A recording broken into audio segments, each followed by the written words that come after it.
Good afternoon, everyone. Let's begin with a new topic, non-democratic political regimes. So, these are the regimes or the constituencies or the nationalities or the groups where political power is exercised, which are not based on people, not based on popular decision making. So, in order to proceed ahead, let's brush a quick group of basics. So, first one is the issue of political power. Now, for the students of political science, this it's a child's cake. Means हर कोई जानता है political power क्या है. But this issue is quite, it becomes trivial, especially when we look at all the political constituency in the world over. Now, आज के time पे या फिर इस टॉपिक की बात करें जो यूजीसी नेट का जो टॉपिक है जिसमें सिर्फ democratic and non democratic regimes है, तो उसमें देख सकते हैं कि या तो people are involved in the decision making or they are not. So उसके हिसाब से, but if you look at all the political constituency in the world over, तब वहां पे आपको बहुत सारे variations नजर आएंगे. So it's not a black and white scenario. There is a lot of gray area between. So अगर marginalized जितने भी ग्रुप्स हैं उनकी बात करें, इंडिजिनस ग्रुप्स हो गए या फिर द सप्रेस ग्रुप हो गए या स्टेटलेस पीपल हो गए, नाउ यहाँ पे चीजें जो है बड़ी टिपिकल हो जाती है. Anyway, so political power it is the group decision making power. Group decision making power. Now, how that idea came into picture in the first place? Now, it's not just a technical question. आप इसको historical वे में दे सकते हैं और मेरे हिसाब से you give it an evolutionary chance. Like हम होमोसेपियंस, हम ह्यूमंस ही क्यों हैं, हमारी इस तरह की पॉलिटिकल ग्रुप क्यों है, डॉग्स के पास क्यों नहीं है, हॉर्सेस के पास क्यों नहीं है, स्नेक्स के पास क्यों नहीं है, पैराकीट्स के पास, ट्रीज के पास क्यों नहीं है, ग्रास के पास क्यों नहीं. यानी होमोसेपियंस के अंदर कुछ ना कुछ अलग है, तभी तो हमारे यहाँ पे इतनी सारी पॉलिटिकल कॉन्स्टिट्यूएंसीज हैं.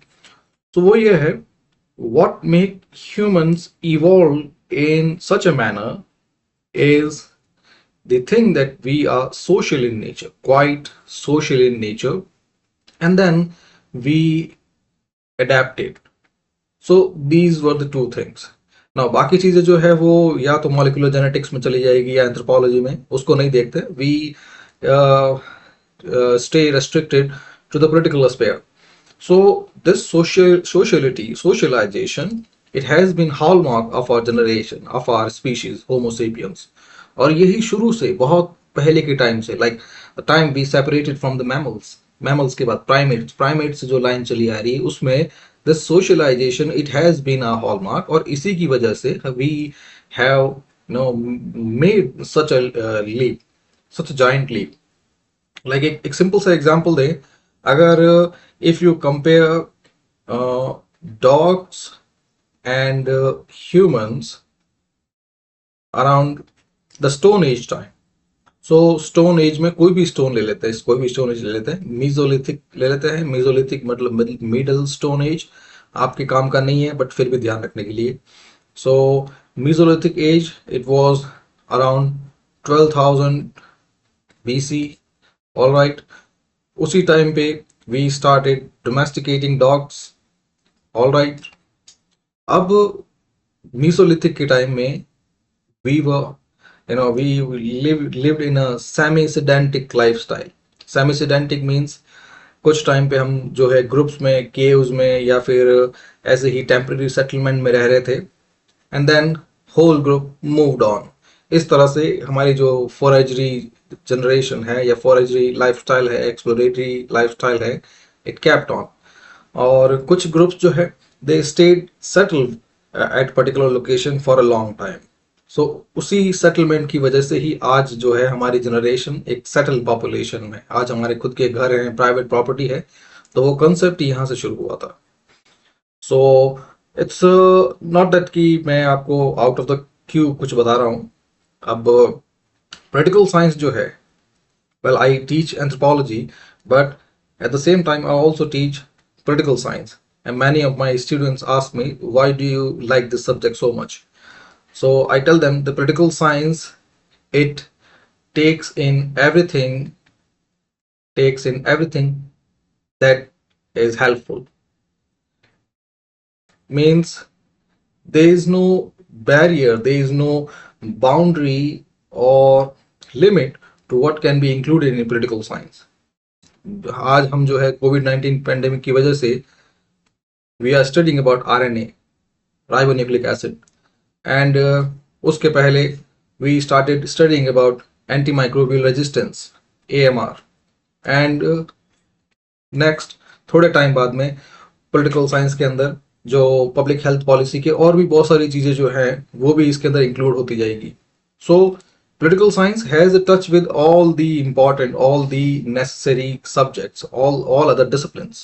So it's not interdisciplinary, it is an encompassing subject, a comprehensive dictionary, which is quite helpful for the people who are living in the present time. So आज के टाइम में पॉलिटिकल साइंस के student को कुछ भी पढ़ना पड़े जो काम का है वो इंक्लूड कर सकते हैं. So that's why I like this subject very much. So इसमें मेसोलिथिक की बात भी इंपॉर्टेंट है, बिकॉज यहीं से प्राइवेट प्रॉपर्टी शुरू हुई, and private property which is at the heart of dispute in present time, in present adjudication.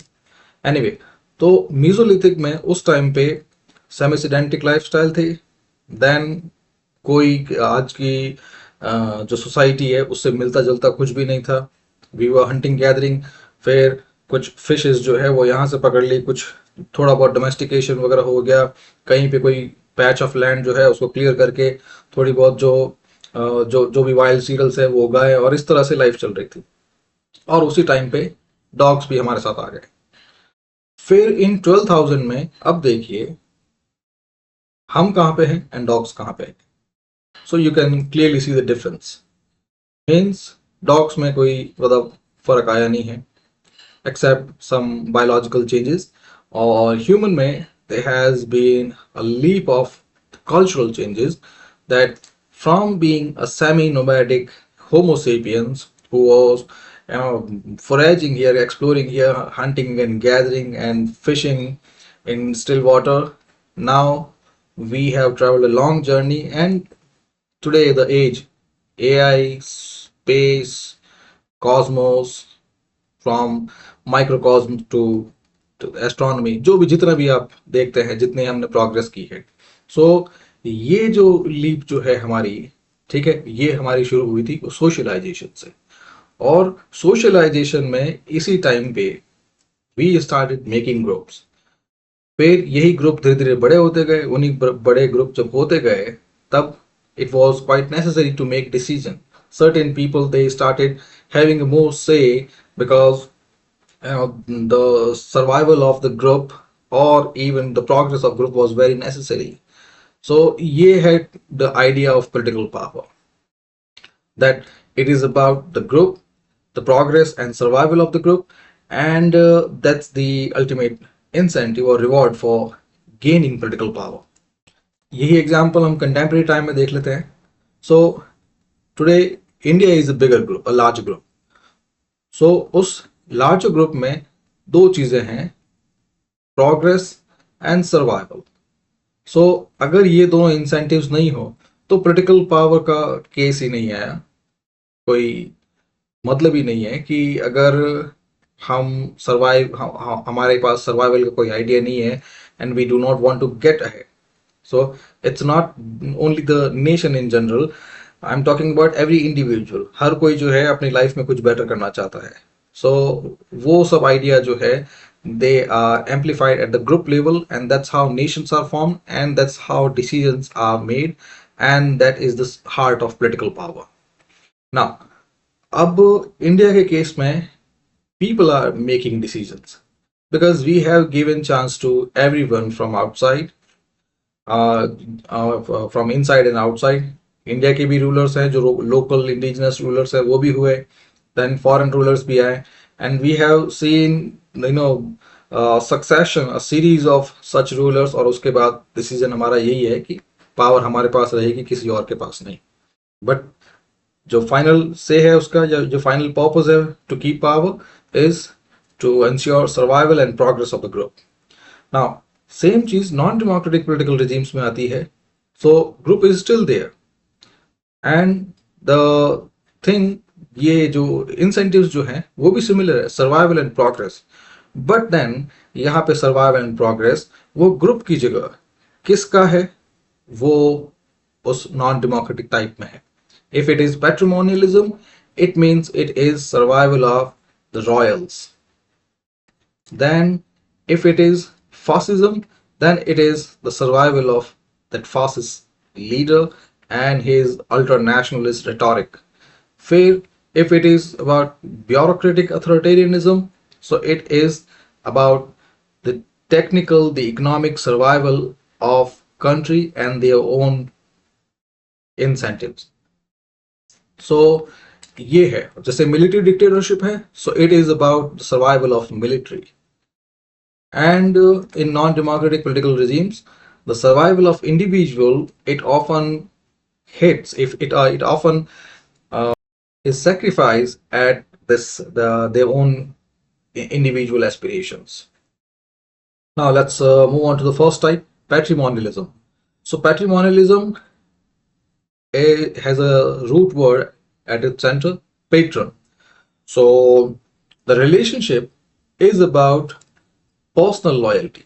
So patrimonialism is a type of political regimes जिसमें जो रॉयल्स हैं, जो एरिस्टोक्रेट्स या एलिट्स जो हैं, they rule and the power it is exercise on the basis of personal loyalty. So जो भी Royals होंगे उनका रूल, उनके उसके पीछे जो भी जो किनशिप टाइज है या सोशल रूल्स हैं या फिर जो रिलीजियस टाइज हैं, उसके हिसाब से दोज एलिट्स विल रूल. लेकिन उसके अलावा जो कंट्री और द नेशन या फिर जो भी कॉन्स्टिट्यूएंसी है, it will be govern on the basis of personal loyalty. So ये आपके समझने के लिए ये चीज है कि इसमें आपको यह ध्यान रखना है कि पैट्रिमोनियलिज्म में there is a patron client relationship, means a kind of nepotism and favouritism. ये पॉलिटिकल पावर जो है रॉयल्स के पास रहेगी, बट ये भी आप समझते हैं कि रॉयल्स जो है पूरे एक किसी भी कॉन्स्टिट्यूएंसी को अकेले गवर्न नहीं कर सकते, यानी दे नीड मल्टीपल हैंड्स. और वो हैंड्स जो है उनको पावर क्यों मिलेगी, on the basis of personal loyalty. जैसे यही डेमोक्रेसी की बात करें तो power is with the people. So उसमें जो मल्टीपल हैंड्स हैं, दैट ब्यूरोक्रेसी एंड टेक्नोक्रेसी, उन सबको मेरिट बेस्ड एंट्री मिलती है. Anyway, so this is patrimonialism. अब की फीचर्स की बात करते हैं. First, it is a personalize rule. Personalize rules means some ruler, some royal is making the decisions, is the ultimate authority. There is no constitution, no state structure, no legal code, only the royalty. Then there is no distinction between public and private wealth, because the constituency itself is the personal property, the private property of the ruler. So उसमें फिर state resources यानी public resources, public का कुछ है ही नहीं, even public belong to the ruler. So फिर कोई भी स्टेट या पब्लिक वेल्थ वैसे कुछ होगी नहीं. फिर नेपोटिज्म एंड फेवरेटिज्म कि again ruler needs multiple hands, but he also wants to keep the power to himself. So इसके लिए जो मल्टीपल हैंड्स हैं या जितने भी एक्सटेंशंस हैं, अपेंडेजेस हैं, वो सब जो पब्लिक ऑफिसेज हैं, स्टेट ऑफिसेज, वो दिए जाते हैं रिलेटिव्स को, ट्राइब्समैन को, लॉयल सपोर्टर्स को. और इसमें फिर ब्यूरोक्रेसी या टेक्नोक्रेसी का कोई रोल नहीं है. And finally the lack of bureaucratic rationality कि जो स्टेट को चलाने के लिए कोई एडमिनिस्ट्रेटिव मशीनरी नहीं है, कोई प्रोफेशनल सर्विस, सिविल सर्विसेज नहीं है. Decisions they are made by the personal ruler, and then if the state is divided into many princely states or principalities or protectorates, then वो जिसके भी अंडर में है, whether governor, whether a protector, whether a resident, उनमें decision जो है they are made by personal whims, personal interest, loyalty and gift giving. फिर Max Weber's view on patrimonialism. So Max Weber ने तीन टाइप की legitimacy या तीन type की अथॉरिटी बताई थी। First legal rational, then charismatic authority, and third one is traditional authority. So legal rational, जिसमें जो अथॉरिटी है it is based on legal principle like constitution, and it is rational means जो भी criteria है to choose the ruler, to choose the functionaries, to choose the legislator, there is certain rational criteria। जैसे democracy की बात करें तो elections. फिर the charismatic authority जो होता है फासिस्ट कंट्रीज के अंदर या फिर डिक्टेटरशिप में, टिरेनी के अंदर, तो जहाँ पे जो अथॉरिटी है it rest with some charismatic authority, some charismatic person like Benito Mussolini या फिर अडोल्फ हिटलर etc। फिर जो थर्ड टाइप है इट इज ट्रेडिशनल अथॉरिटी, कि ट्रेडिशनली जो authority it has been given to a royal lineage on the basis of some social, personal और religious rules. फिर then according to him in patrimonial society, patrimonial regimes, authority rests in the personal loyal to the ruler, जो बता दिया आपको। फिर दो case studies हैं। First Zaire जो modern democratic republic of Congo है, सो उसमें फर्स्ट केस स्टडी उसकी है जिसमें the dictator Mobutu he centralise power and he appointed loyalist and family members. और फिर उसके बाद this regime it was mired in a lot of corruption, क्योंकि जो स्टेट ऑफिशियल्स हैं उनको बहुत टाइम तक सैलरी भी नहीं दी थी और फिर उनके पास एक ही जरिया बचा था सरवाइव करने के लिए, that is corruption. And corruption became so rampant कि not only hyperinflation took in, but people also lost interest. People started mistrusting state or any other institution. So finally ये regime it collapsed in 1997। फिर second जो case study जो है अभी present में चल रही है सऊदी अरेबिया।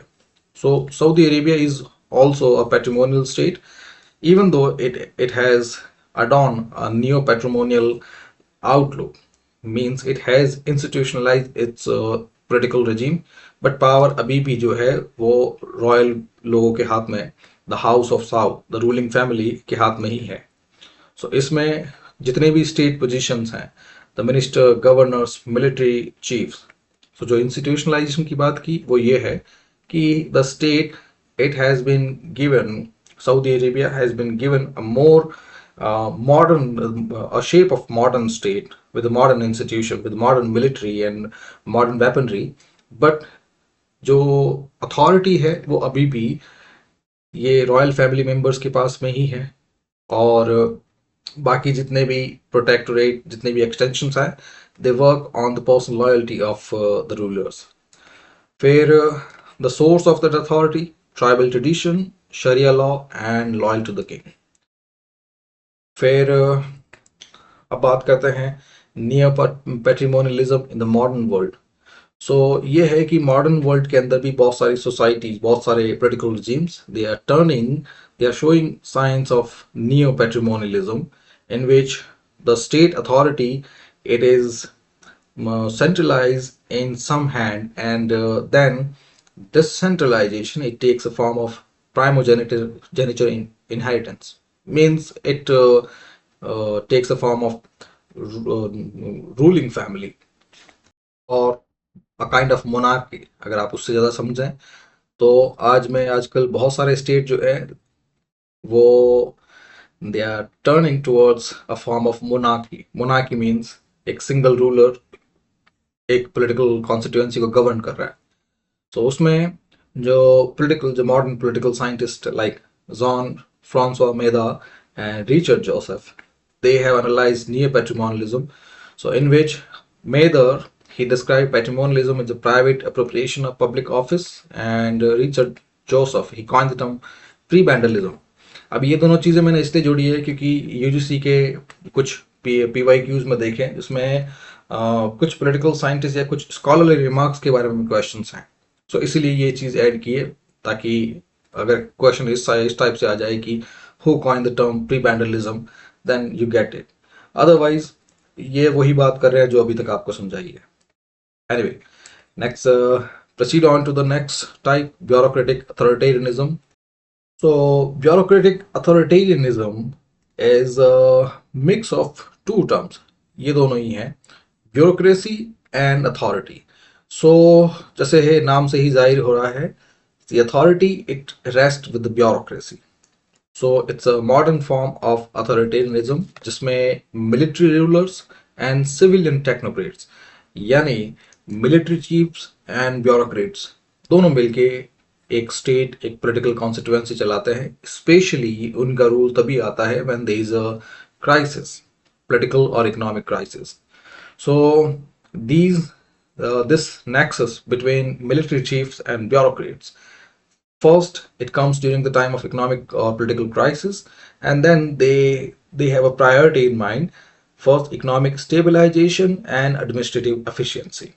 So ये चीजें जो है ये इन दोनों की खासियत है ब्यूरोक्रेटिक अथॉरिटेरियनिज्म की। Then the Argentine political scientist Guillermo O'Donnell, he coined this term, this bureaucratic authoritarianism, जो लैटिन अमेरिकन कंट्रीज में स्पेशली कोल्ड वॉर के टाइम में उनमें बहुत सारे कंट्रीज के अंदर इस तरह की रेजिम्स स्टार्ट हो गई थी। फिर फीचर्स की बात करते हैं। So first, alliance between military and technocrats, between military chief and bureaucrats. Then during political and economic crisis, and the ultimate aim is to stabilize the economy,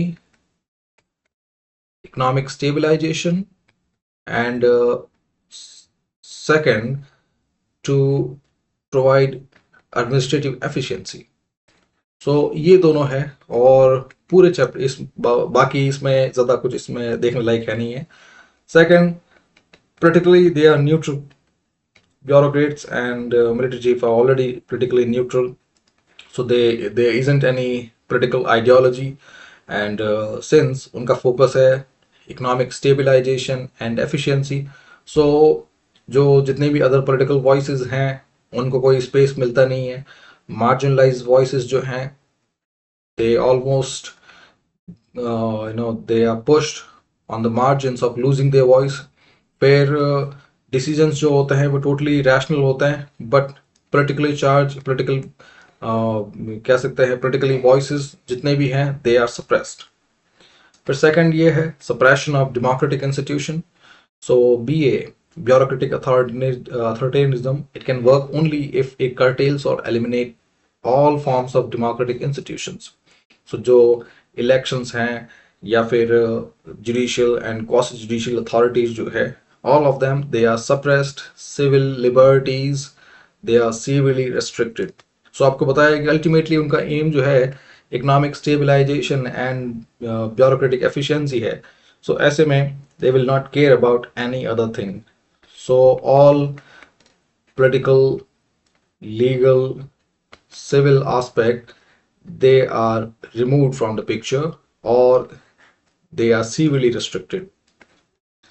Then the third feature, economic modernization without mass participation. So यहाँ पे जो ध्यान देने वाली बात यह है that during the democratic time when democracy is working properly, so ऐसे में जो मेजर जितनी भी चेंजेस हैं especially of modernisation, of modification, alteration जो भी है ये उस टाइम पे नहीं लिए जा सकते, because democracy is quite slow and chaotic. इसमें कोई भी इस तरह का जो बड़ा डिसीजन है उसके लिए you need to bring many voices on board. तो जिसमें जैसे आपको लेबर लॉज चेंज करने हैं, या फिर जो अभी फार्म प्रोटेस्ट हुए थे, फार्मर प्रोटेस्ट। सो अगर एग्रीकल्चर सेक्टर में आपको डेमोक्रेटिक टाइम के अंदर आपको चेंजेस लाने हैं, so when democracy is flourishing and you want to bring the changes, then it will become quite chaotic. बहुत सारे जितने भी स्टेक होल्डर्स हैं, फार्मर्स हो गए, एग्रीकल्चर लॉबी हो गई, फिर उनसे जुड़े हुए जितने भी एक्सटेंशंस हैं, द लॉजिस्टिक जो forward loops and backward loops, all of them, जितने भी है सब के सब उस चीज को क्या करेंगे, उसको मना करेंगे, उसके खिलाफ आंदोलन करेंगे, उसको रोकने की कोशिश करेंगे या उसमें चेंजेस लाने की कोशिश करेंगे, डेलिब्रेशंस होंगे, वो चीज़ आगे खिसक जाएगी। बट जब इकोनॉमिक एंड पोलिटिकल क्राइसिस है, पोलिटिकल वॉइसेस नहीं है, civil liberties are severely restricted, so that's the right time to bring in those changes. और यहीं पे जो ब्यूरोक्रेटिक अथॉरिटेरियन regimes हैं, they pursue all such ambitious economic programs that include expansion, trade liberalization, privatization, austerity measures, all forms of such radical modifications. फिर technocratic legitimacy और popular consent. सो वो जो इतने बड़े चेंजेस जो है, whether good or bad, वो तभी ले सकते हैं when the popular involvement, popular participation is not there, because all this the show is run by the technocrats. The technocrats means military chiefs and bureaucrats. So it's all about this technocratic performance, because the bureaucrats, they think in quite different terms. They imagine the scenario in terms of outcomes, outcomes and efficiency. So because they are the performers, they have this role here. और यहाँ पे जब उनको time मिलेगा, जब उनको opportunity मिलेगी, they will try to perform their best, they will bring the outcomes, and then they will try to deliver economic growth, maintain order, and manage natural resources. So here it is a matter of expertise and management, because in one way or another, these are the managers of highest order. फिर ये है कि to repress any kind of civil opposition, they resort to surveillance. So surveillance बढ़ जाता है, repressive apparatus जो है वो भी बढ़ जाता है, like military intelligence, police, secret agency, because all of them they are part of the technocrats. So इसमें फिर वो जो भी opposition है उन सबको मॉनिटर करने की कोशिश करते हैं ताकि their work, their changes or their pushed reforms, they do not face such kind of opposition. फिर ये यूजीसी पॉइंट ऑफ व्यू से अगेन एक इम्पॉर्टेंट यहाँ पे है. So this Argentine political scientist Guillermo O'Donnell, he wrote this important work, Modernization and Bureaucratic Authoritarianism. So in which he said democracy is suspended. So democracy is a form of the political power in which decisions are made by people. So if that theater is suspended, so the economy, it is reorganized by some people, especially the elites here. Anyway, so elites का एक और, हाँ, आप में से बहुत लोग ये कहेंगे कि टेक्नोक्रेट से elites कैसे. सो टेक्नोक्रेट्स, जैसे अभी मैंने बताया, military chiefs and bureaucrats, they are performers, they are executive officers, but they do not have that vision. अगर वो विजन होता तो वो बिजनेसमैन होते, वो एलिट्स होते, वो रॉयल्स होते, या फिर वो पॉलिटिक्स के अंदर होते. So they do not have that vision, except some narrow term personal interests. So उसके अलावा जो broader vision है, it is provided by those people who have a say or have some stake in directing the country, directing the constituency towards their own goals. So यहाँ पे वो elites आते हैं, businessmen हो गए, then investors हो गए, पावरफुल लॉबीज हो गई, टाइकून्स हो गए. सो ये लोग जो है उस time they guide the technocrats how the world should be run, how that constituency should be run, और what kind of vision should it keep in mind. फिर केस स्टडीज, फर्स्ट ब्राजील की बात करते हैं. So after the military coup in 1964, Brazil entered a 21 period of BA, bureaucratic authoritarianism. और इस time पे बहुत सारे चेंजेस भी हुए, industrial expansion, and infrastructure development, foreign investment. So वो टाइम जो था, it was time of Brazilian miracle. But फिर ये है कि जो democratic theatre, it was suspended. So उसकी वजह से जितनी भी अपोजिशन वॉइसेस हैं या सिविल लिबर्टीज हैं, all of them are widely censored. फिर सेम केस जो है वो अर्जेंटीना के अंदर भी हुआ. तो फर्स्ट फेज में general Juan Carlos ऑनगेनिया, he initiated a lot of reforms, but he is also known for the night of the long batons, जिसमें democracy was suspended. और फिर जितने भी जो सिविल इल्स हैं वो फिर बहुत सारे उसमें हुए थे. But this was unstable phase. Then the second phase was led by military junta. और ये जो वर्ड है, इसमें बहुत सारे लोग इसको जनता भी पढ़ते हैं, but it is an Spanish word जिसका एग्जैक्ट प्रोनाउंसिएशन junta है. So military junta, it followed a coup in 76. Then again आप जानते हैं कि इस वाले में even if all such economic political modifications or economic political reforms were undertaken, or some miracle will happen, because they are dealing towards modernization. और उसके साथ ही they have the elites with them. और elites चाहे वो businessman हो, tycoons हो, private players हो, economist हो, lobbyist हो, all of them, they have a positive vision for them, because they know this particular thing, that if they want to ride a Lamborghini, then they need a Touchwood road, a Touchwood highway. Then if they want to build any infrastructure, they needs hand, they need the capability, they need logistic. So they have that vision. So in one way or another, if they want to uplift the society, so it's like lifting the hood, it's like lifting the whole social fabric. So वो अपने आसपास जो है बाकी चीजें भी change करेंगे. So if the push, the guidance or the vision is provided by the elites and then undertaken by the bureaucrats, the technocrats, then some miracle, some economic miracle will happen. But ये है कि इस time पे the civil liberties जो होती है, civil atrocities जो होती है, वो भी बढ़ जाती है. Okay, now let's proceed ahead to the third type, military dictatorship.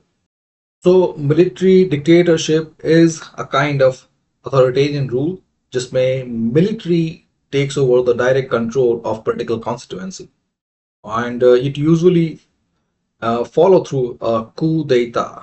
Coup d'etat means a military coup. जब military जो है, it rises against the civilian authority, dislodge them and takes the control. उसके लिए एक वर्ड है coup d'etat, this one. So a military dictatorship में it is different from bureaucratic authoritarianism, क्योंकि BA के अंदर टेक्नोक्रेट्स होते हैं. There is a nexus between military authorities plus the civilian one. But इस वाले में the power is concentrated in the hands of military. फिर second ये है, the military dictatorship, it often jumps in during the time of political instability. जब भी politically turmoil चल रहा हो, कोई भी political party या कोई भी political spectrum is not ready or not legitimate enough to undertake power, undertake the reins of that constituency in their hand. So ऐसे जो opportunist time है, उस पे military जो है ये एक अपना धावा बोल देती है और सारी पावर अपने हाथ में ले लेती है. नाउ उस टर्मोइल में हो सकता है कि समटाइम लोगों का जो है करप्शन की वजह से पॉलिटिकल ऑफिस पे, गवर्नेंस पे भरोसा उठ गया हो. सो वो भी एक टर्मोइल का टाइम होता है. फिर सिविल वॉर भी एक ऐसा टाइम होता है जब जो पॉलिटिकल कॉन्स्टिट्यूएंसी है, it is going through rough time. So ऐसी जितनी भी अपॉर्चुनिटीज होती है, उसमें मिलिट्री इट जम्प्स इन. और शुरू में इट हैज दैट एजेंडा कि it want to restore stability, it want to cut down on that turmoil और करप्शन और सिविल वॉर और any form of rough edges. It wants to smoothen out the political highway. और जैसे ही power हाथ में आती है then they started showing the ugly head. फिर जो सिविल अट्रॉसिटी शुरू होती है, they started restricting all civil liberties. जितने भी डेमोक्रेटिक इंस्टीट्यूशंस हैं, legislature, executive, bureaucracy, judiciary, quasi judiciary, civilian authority, civilian space, all of them they are weakened. और फिर पावर जो है वो सिर्फ मिलिट्री के हाथ में रह जाती है. सो आज तक जितनी भी मिलिट्री डिक्टेटरशिप है, इसमें ये चीज आई है सामने that whichever country they are from, या फिर कोई सा भी रिटोरिक हो, किसी भी बात से या किसी भी दावे के साथ उन्होंने पावर अपने हाथ में ली हो, बट जैसे ही पावर उनके हाथ में आ जाती है then they started ruining that country. Because उनके पास में न सिर्फ पॉलिटिकल पावर है, उनके पास मिलिट्री पावर है. यानी एक ही पर्सन के अंदर दोनों इंपॉर्टेंट पावर है. And then begin race a kind of conflict to entrench power to themself.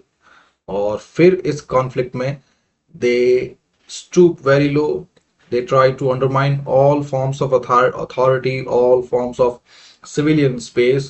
और एक तरह से एक डिक्टेटरशिप का रूप ले लेती है जिसमें वायलेंस, रेस्ट्रिक्शन वगैरह सब होते हैं. फिर की फीचर्स की बात करते हैं. First, direct rule by military commanders.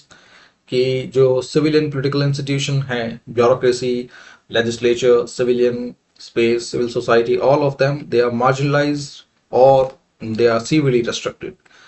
And जो governance है, the rule it is done through decrees, martial law and emergency provisions, which ये तीनों ही चीजें हैं जो military emergency powers हैं. जैसे आप जानते हैं कि जनरल डायर के पास भी मार्शल लॉ था. जो 1919 जलियांवाला बाग मैसेकर है, तो उसमें भी यही चीज है कि उन्होंने मार्शल लॉ का मिस यूज किया. सो मिलिट्री के पास यही इमरजेंसी प्रोविजंस होते हैं और इसी इमरजेंसी प्रोविजन को they started misusing against civilian population. फिर जितने भी कॉन्स्टिट्यूशनल फ्रेमवर्क है, लीगल पॉलिटिकल फ्रेमवर्क है, all of them they are suspended और मैनिपुलेटेड. जो कॉन्स्टिट्यूशन है उसमें यूजुअली इमरजेंसी प्रोविजंस होते हैं. So they start taking resort to those emergency provisions. Now you know कि जब when democracy is in place, when people are talking, when everything is functioning properly, then those emergency provisions they are never misused, because then you have to give answer, you are accountable to the people. And one or another side of or the pocket of the political constituency, they will ask questions and you are accountable. Why are you resorting to those emergency provisions when there is nothing like that. But जैसे ही military dictatorship आती है, now उनके पास यही है emergency. और आप ये चीज इमेजिन करके देख सकते हैं कि इंडिया के जो डेमोक्रेसी के अंदर भी इमरजेंसी प्रोविजंस हैं, बट अगर मिलिट्री डिक्टेटरशिप आ जाती है फिर उस इमरजेंसी प्रोविजन में तो बहुत सारे ग्रे एरियाज हैं. Now you don't need any conflict to be there.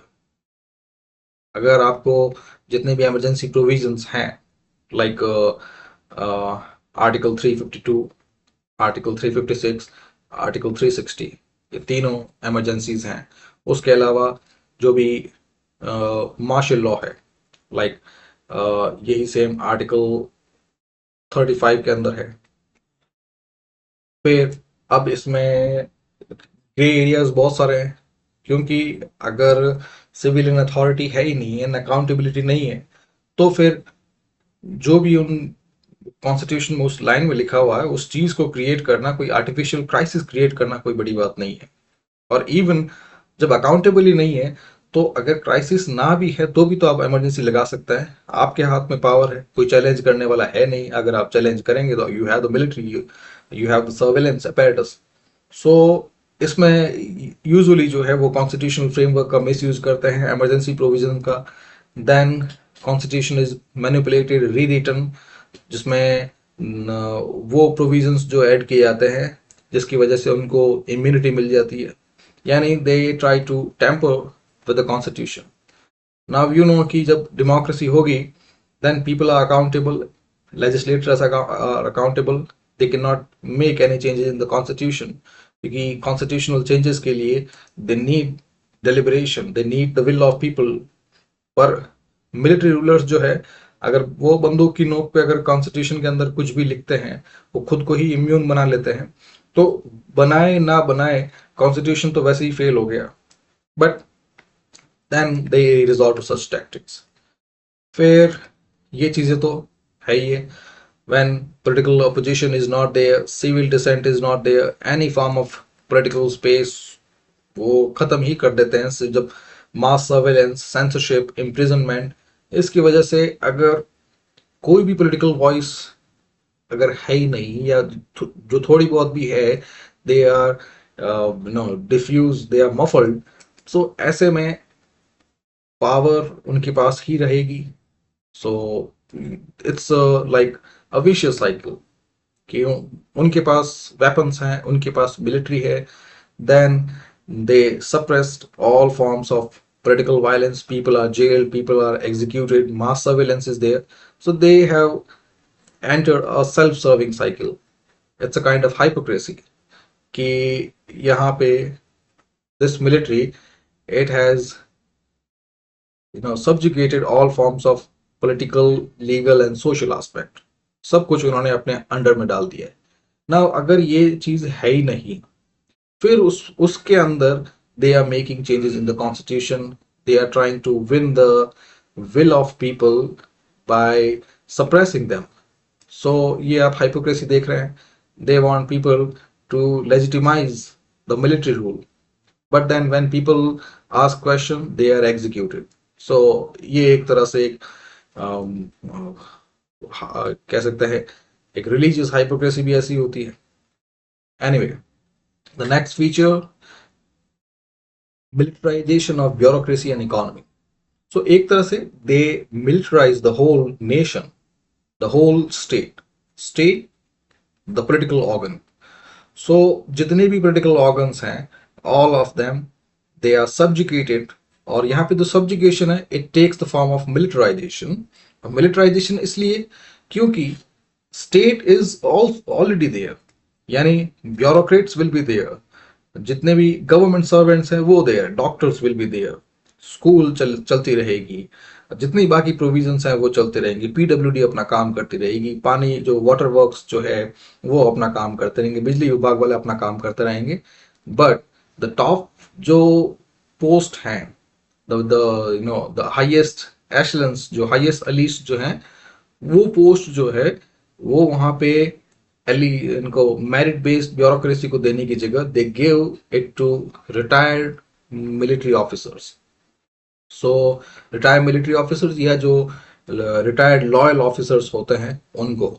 सो इस तरह से वो पूरे इंस्टीट्यूशन में ब्यूरोक्रेसी, जुडिशरी और समहाउ जो लेजिस्लेशन है उसमें भी वहां पे अपने अपने जो मिलिट्री ऑफिसर्स होते हैं उनको इंस्टॉल कर लेते हैं। फिर military it take controls, direct control over economy of the country, जिसमें जितने भी इकोनॉमिक एंटरप्राइजेज हैं, जो भी रियल स्टेट है, manufacturing, education, banking, finance sector और प्रोडक्शन, कह सकते हैं एग्रीकल्चर, मैन्युफैक्चरिंग एंड सर्विसेज, तीनों के ऊपर वो कंट्रोल कर लेते हैं। क्योंकि वहीं पे फिर वो जो टॉप जो गाइडेंस है या टॉप जो पोस्ट है उसकी जगह पे मिलिट्री आ जाती है। Military install their loyal officers. So एक तरह से पूरी कंट्री जो है वो मिलिटराइज हो गई। And here Ayesha Siddiqui, a political scientist from Pakistan, she coined the term milibus, military business, कि जिसमें मिलिट्री हर एक एस्पेक्ट को, है ना, कंट्री के हर एक इकोनॉमिक बेस के अंदर they interfere, they infiltrate and they take over. फिर इसको नाम दिया मिलीबस। फिर finally nationalism and security based legitimacy. So last में ये आता है कि इन सब के बाद भी जो लोग जो है वो उन मिलिट्री डिक्टेटर्स को उनको लेजिटिमेसी क्यों देते हैं? Because here they have their security rhetoric, the national security rhetoric, जिसके बेसिस पे sometime legitimate, sometime artificial, but they create a crisis कि अब देश को बचाना है, देश की जो नेशनल सिक्योरिटी है ये बहुत ही ज़रूरी है। सो इस रिटोरिक में या इस डिस्कोर्स के अंदर वे अपने मिलिट्री डोमिनेंस को जस्टिफाई करने की कोशिश करते हैं। फिर दो एग्जाम्पल से दो केस स्टडीज हैं। First Pakistan which has seen 3 decades of alternative civil and military rule. तो ये चीज़ तो चल रही है पाकिस्तान के अंदर, कभी थोड़े टाइम के लिए सिविलियन प्राइम मिनिस्टर आता है, फिर से मिलिट्री आ जाती है। जैसे 1958 के अंदर जनरल अयूब खान, देन 77 में जनरल जियाउल हक, देन 1999 में परवेज मुशर्रफ, और अभी प्रेजेंट के अंदर भी इमरान खान को हटा के फिर से मिलिट्री। फिर केस स्टडी जो सेकंड है which is about Myanmar. Myanmar के अंदर जो तैतमदाव है, Tatmadaw Myanmar military forces, the arm forces, वो फिर बहुत टाइम से 1962 से दे आर इन पावर। 1962, फिर उसके बाद 1988 के अंदर they went into this 8888 uprising, which is an uprising of 8 अगस्त 1988, जिसमें फिर उन्होंने बहुत सारे जो ऑपोजिशन है उनको खत्म करना, एग्जीक्यूट करना शुरू किया। और इसी टाइम पे फिर आंग San Suu Kyi, she rose to international prominence, और फिर उसी के बाद she was locked in the house, और अभी भी she is under house arrest. फिर अभी जो 2017 से ये चीज चली रही है कि जब हाउस अरेस्ट के बाद she was allowed to rule on the behalf of people. तो सूची के रूल के बाद भी the Tatmadaw, Myanmar's army, Myanmar's Buddhist army, they started persecuting the Rohingya Muslims, और ये 2017 से ये रोहिंग्या जो जीनोसाइड है ये अभी तक चल रहा है। Now let's move on to the next type, totalitarianism. So this one is the most dangerous type of non-democratic regimes, because totalitarian regimes, they not only control the state apparatus, but they want total control over people. So यहाँ पे total control में how people think, how they behave, who they meet, what they are reading, क्या खरीद रहे हैं, क्या बेच रहे हैं, क्या खा रहे हैं, किससे बात कर रहे हैं, सब कुछ मॉनिटर होता है। So it's not just about obedience or compliance. They want total control over everything. So that's why this name totalitarianism, and that's why it is so dangerous. And here it is a kind of a regime that employ violence and psychological manipulation. So both of these, violence and psychological manipulation, they add up to isolate individual, and when individuals are isolated, it means they are not in the communicative terms. So because of this isolation, people cannot rise against the regimes, and that's why these regimes they flourish. So यहाँ पे ये चीज आप देख सकते हैं। First they use the psychological manipulation, and उस psychological manipulation में they isolate individual. Then उसमें भी if there are some brave people who look through their mask, who look through their manipulation, उनके लिए फिर violence है। तो इसमें सब कुछ है, आइडियोलॉजी है, प्रोपेगेंडा है, सेंसरशिप है, फियर है, वायलेंस है, सर्वेलेंस है, मैनिपुलेशन है, सब कुछ। बिकॉज उनका जो पर्पस है, it is to control everything. फिर फीचर्स की बात करते हैं। Only one political party and there is an official ideology. So एक ही बहुत ही tightly knit party structure of highly loyal people, highly obedient people. They control everything and all the branches of government. Then party usually have a rigid ideology that is about controlling people.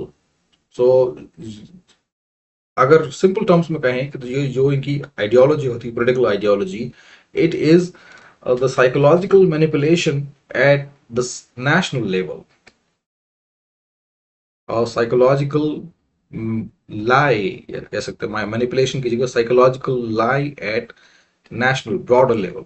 तो उसमें सब लोगों को वो उस psychological manipulation के जरिए they are caged into this लाई।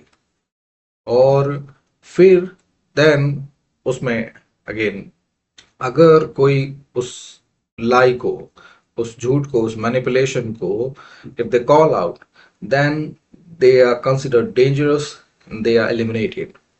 फिर the total control, complete control over society and economy. So all aspects of life like education, employment, religion, art, family roles, even interpersonal relationship, they are controlled, they are surveilled at all the time. So इसके अंदर जैसे जो भी उनकी ideology होती है, जैसे अगर हम नाजी की बात करें तो इसके अंदर भी जो स्टेट आइडियोलॉजी है, like only blue-eyed Nordic Germans are the pure race, are the true descendants, and everyone else do not have any chance to live in the world. सो ये आप आइडियोलॉजी देख सकते हैं कि किस तरह से एक साइकोलॉजिकल मैनिपुलेशन में किस तरह से एक bogus ideology has been given this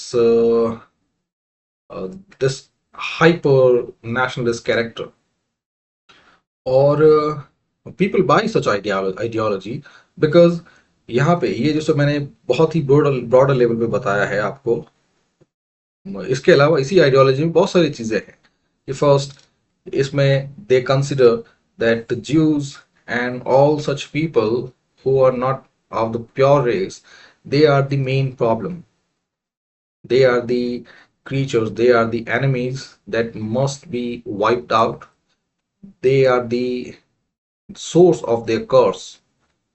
ऐसी आइडियोलॉजी तभी आती है जब कोई पॉलिटिकल क्राइसिस होती है, पॉलिटिकल या इकोनॉमिक क्राइसिस, जब लोग जो है बहुत कुछ करने के बाद भी जिंदगी में आगे नहीं बढ़ पाते, so they started looking for the answer. So ऐसे में कुछ लोग जो होते हैं, some people with crooked mind, they capture these ideology so that people can be manipulated.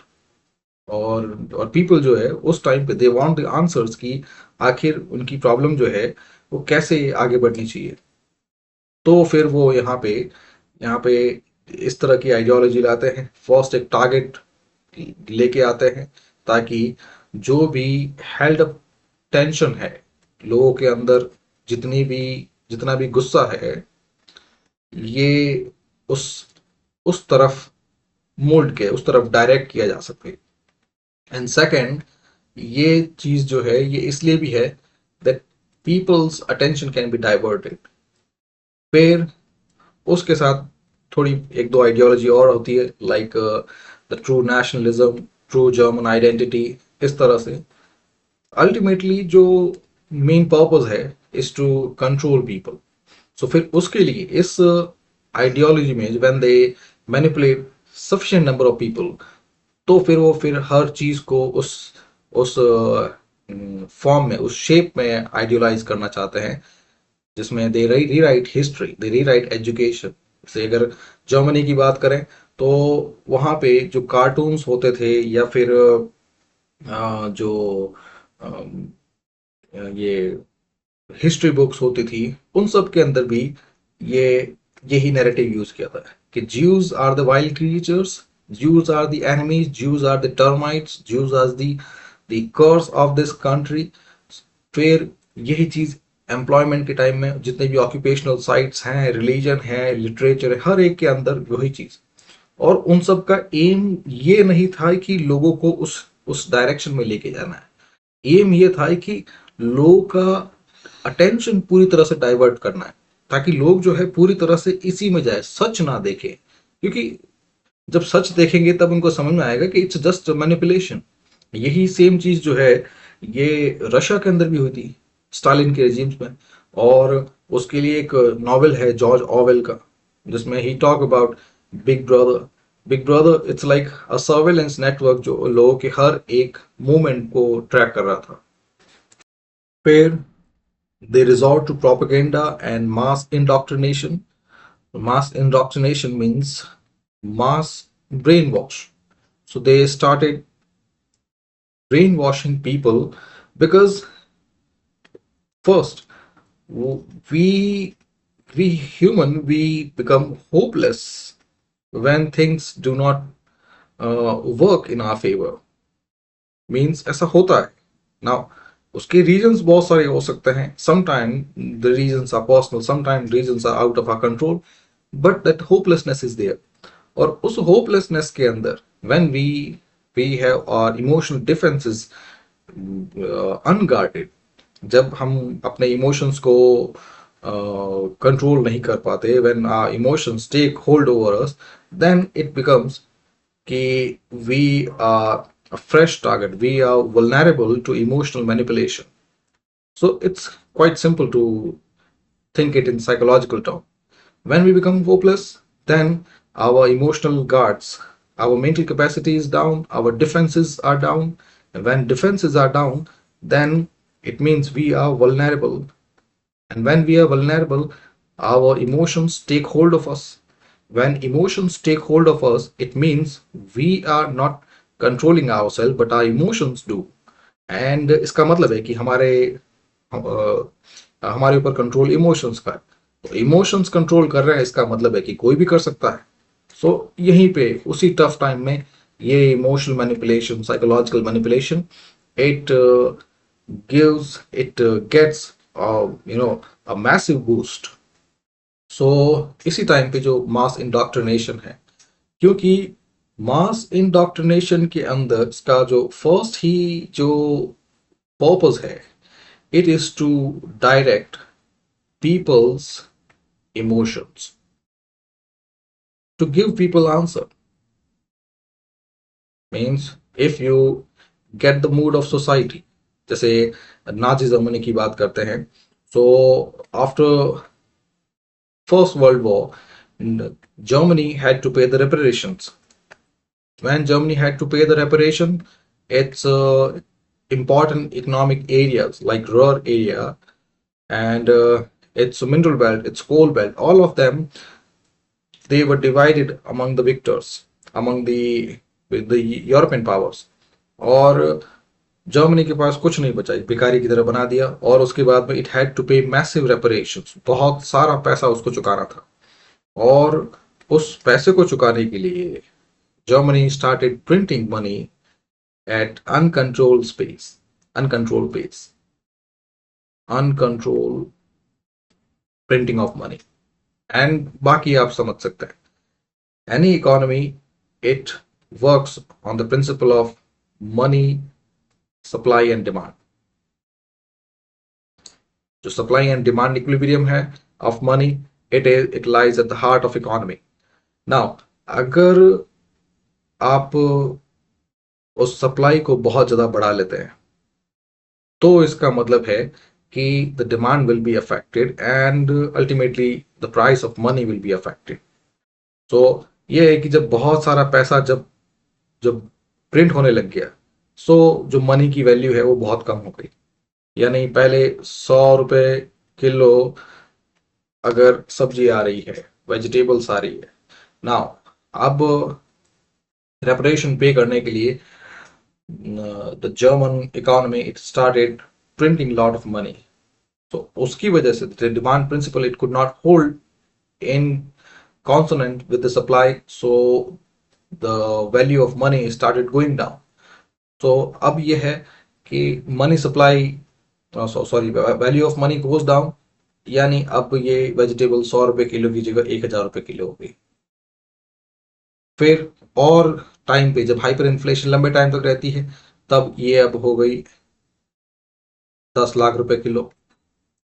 तो जर्मनी के अंदर एक ऐसा टाइम आया था जब लोग बैग भर के पैसा लेके जा रहे थे।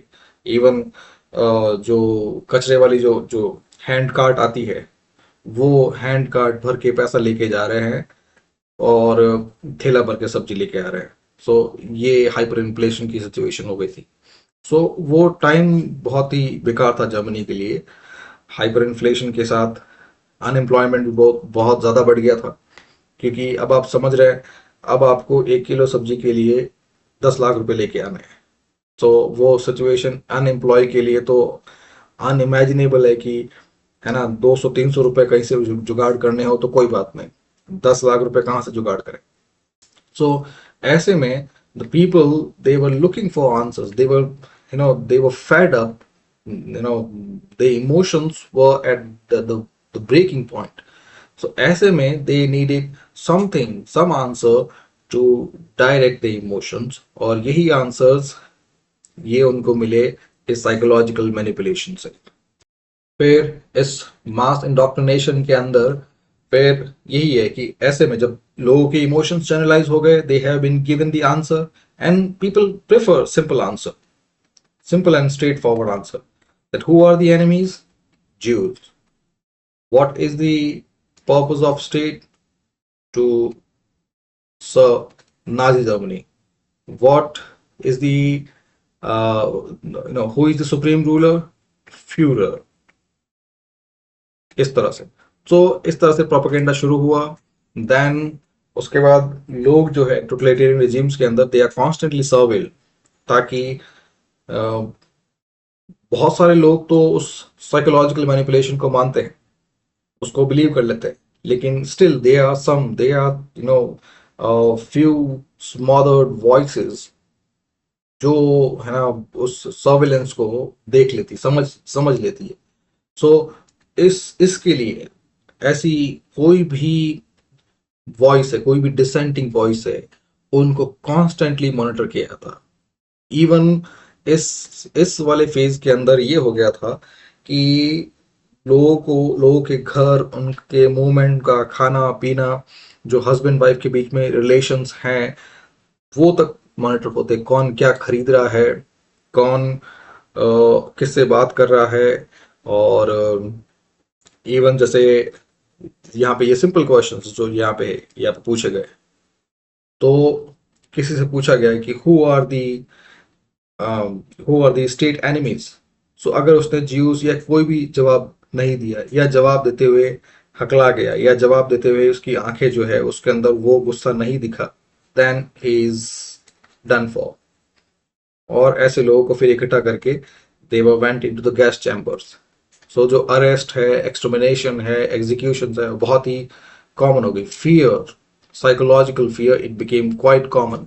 इतना कॉमन कि हर एक को डर लगने लग गया। इवन जो फैमिली के अंदर जो स्पाउसेस हैं उनको डर लगने लग गया। Even children would turn away their parents.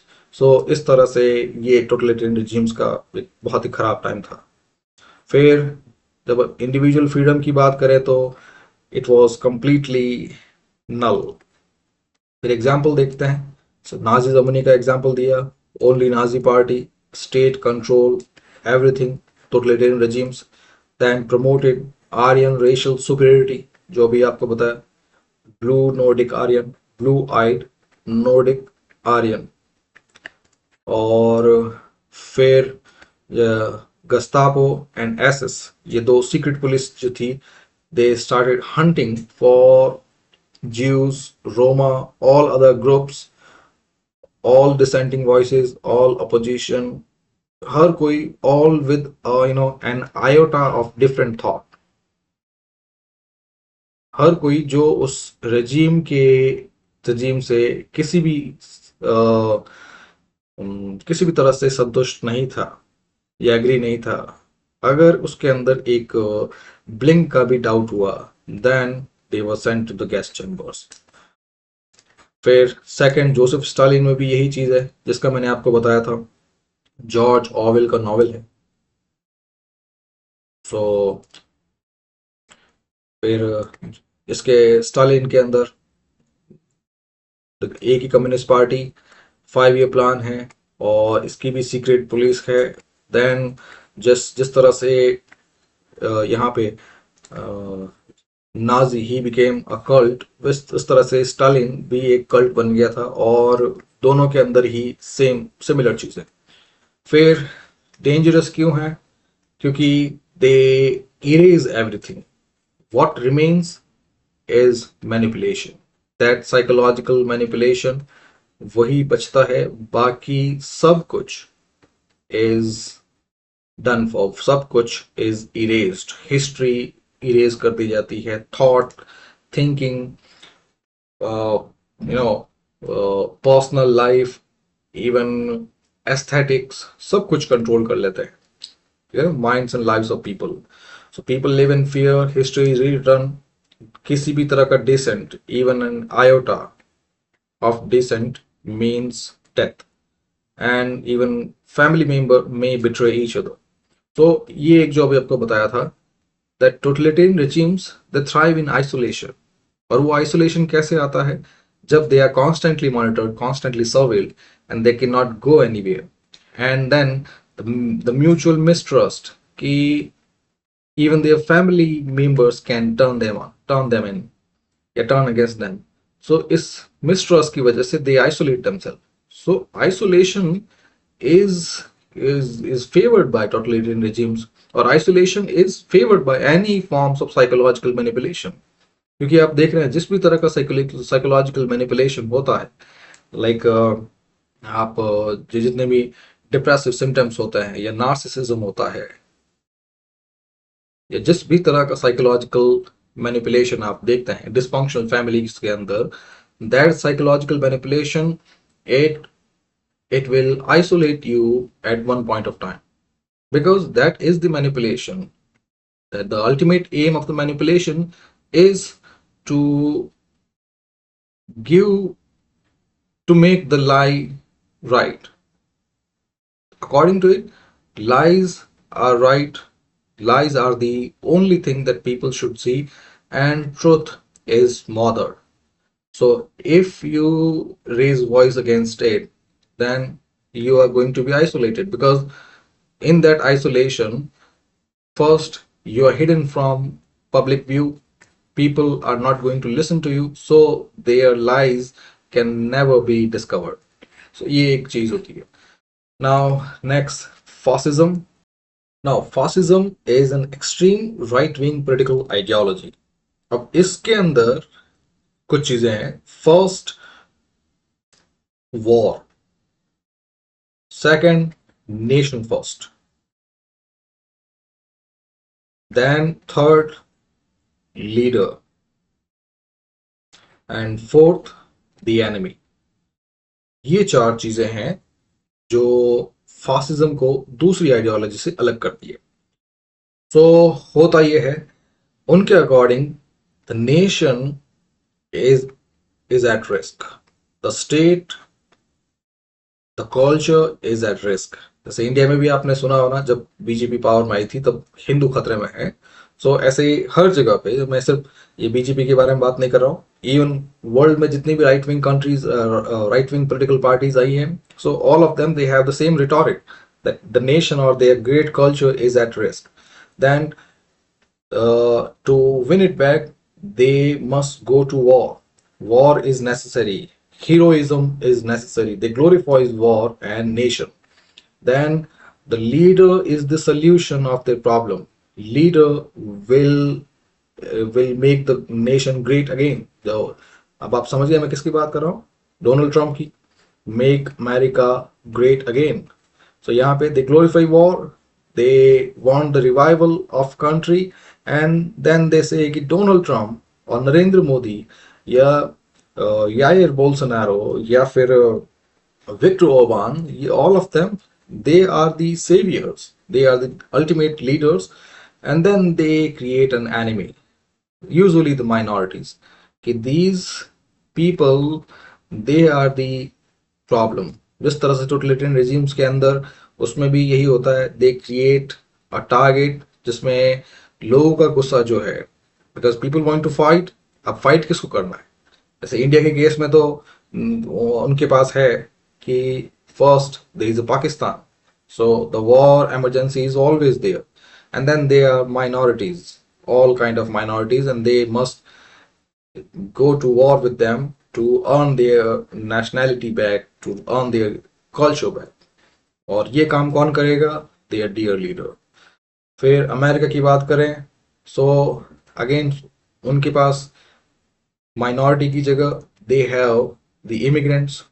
यही यूरोप के लिए भी the solution to their problem is the extermination, persecution, execution of all immigrants.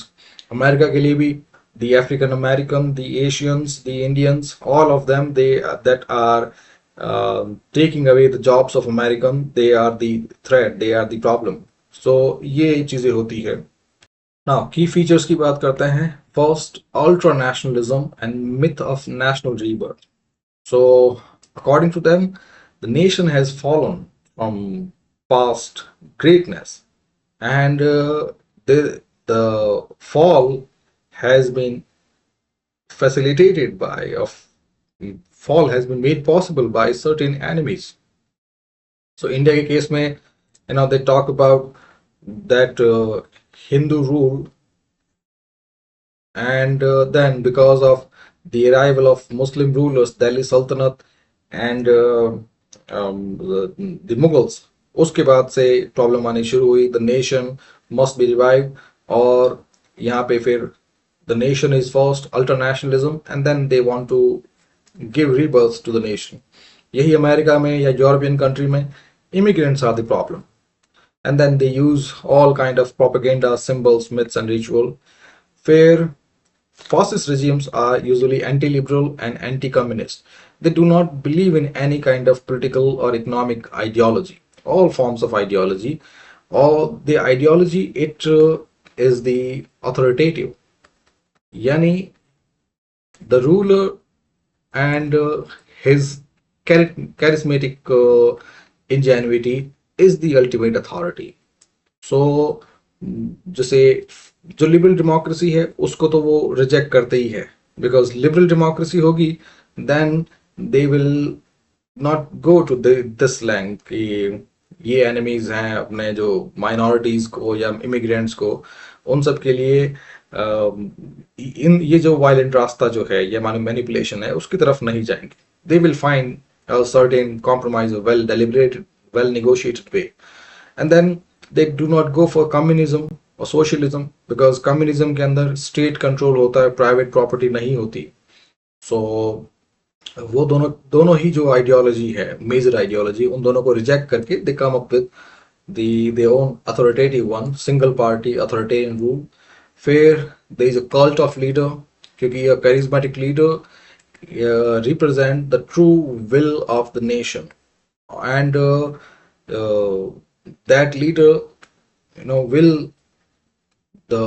save the grace of the country, will revive the greatness of the country, and any criticism of the leader is treated as a betrayal.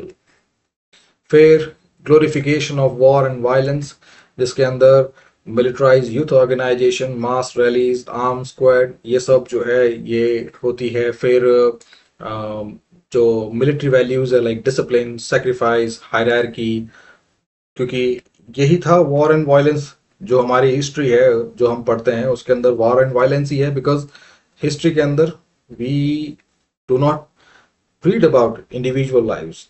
जो पढ़ते हैं, जो हमारे पास ancient, medieval या जो modern history है, all of them they are about rulers. Individuals के बारे में हमारे पास सिर्फ पैराबल्स हैं, फोकलोर्स हैं, ये लेजेंड्स हैं.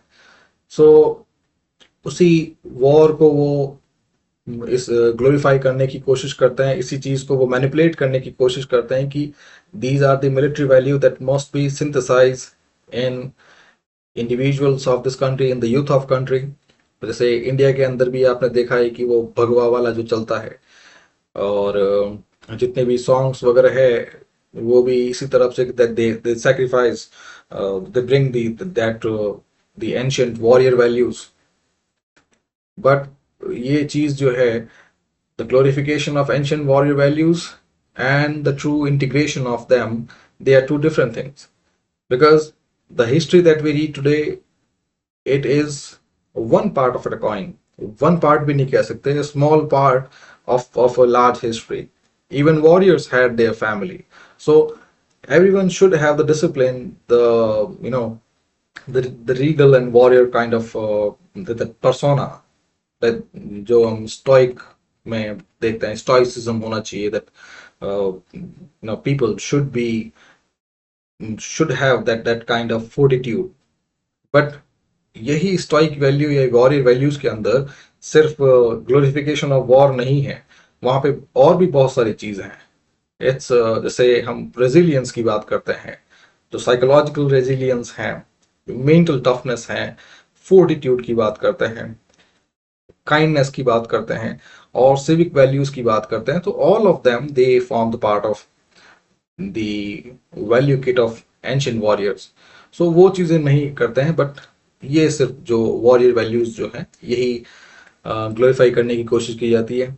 Then there is a mass propaganda, then enemies are demonized, whether minorities, Muslims, Dalits, और immigrants, stateless people, ये सब. And finally, the psychological manipulation is also there. They try to direct the energies of people. So it's like they started a trance. So the psychological manipulation of fascism is like initiation of a trance. जिसमें battle drums are played, battle drums, then that puppets, that marionettes, और और जितने भी ऐसे होते हैं जो शंख वगैरह है, वो सब बजा के गाना नाच करके a trance is created, trance like state is created, where people are totally filled up with that energy. They can feel that the adrenaline, that energy, surging through their veins. And now when people have acquired that kind of heat, that kind of rage, the moral rage, now that moral rage must be channelized somewhere, directed somewhere. Otherwise the fascist regime are going to lose their power. क्योंकि if it isn't channelized anywhere, then it is going to backfire on them. So इसके लिए they create a scapegoat, especially the minorities or the immigrants. So ये fascist regimes के अंदर हर एक में होता है. So जैसे केस स्टडी फर्स्ट है, इटली अंडर बेनितो मुसोलिनी. सो यहाँ पे Benito Mussolini, he founded the National Fascist Party.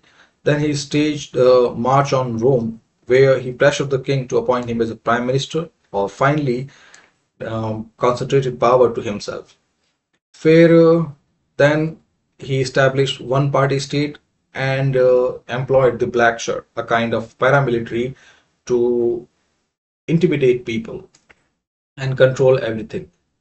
फिर वही glorification of war through youth program, military parade, militarization, and slogans like believe, obey, fight.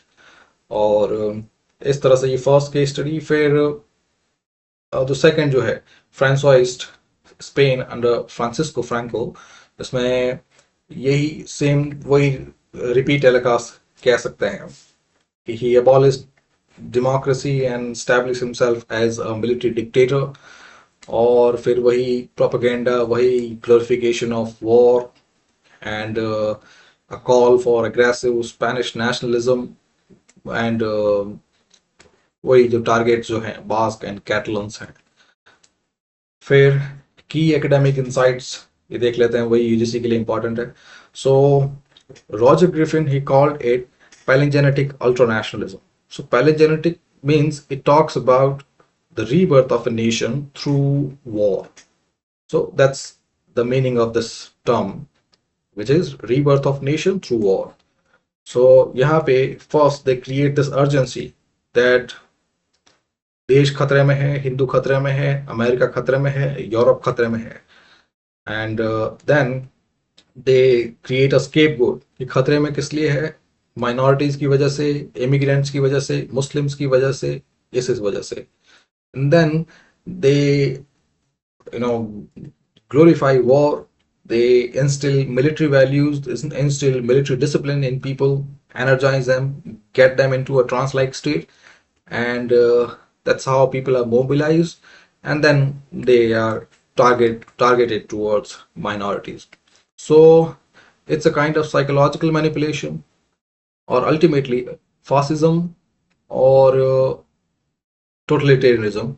दोनों में this psychological manipulation, what it does, totalitarian regimes की तो चलो बात अलग है, उसमें तो लोगों को आइसोलेट करते हैं.